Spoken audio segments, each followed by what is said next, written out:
অনেক করছি, তো এইবারে প্রথম এত কষ্ট আমি এর আগে কোনোবার করতে পারিনি আর কি। মানে পাহাড়ি রাস্তা, পাহাড়ি রাস্তা আর এই শরীর নিয়ে চলা মানে খুব কষ্টসাধ্য। ব্যালেন্স হারিয়ে গেলেই হ্যাঁ, একদম নিচে পড়ে গেলে তার খুঁজেই পাওয়া যাবে না। আর করতে হবে ইলেকশন ডিউটি যখন।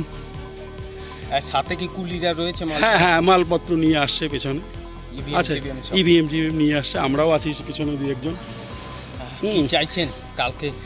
হ্যাঁ, কালকে এইভাবে ভালো ভালো হলেই হলো আর কি। ওয়েদারটা তো আজকে সুন্দর ওয়েদার আছে, হ্যাঁ এরকম যদি হয় তাহলে তো চলবে আর কি ভালো, কিন্তু এর থেকে যদি কালকে প্রচণ্ড রোদ উঠে তাহলে একটু সমস্যা হবে।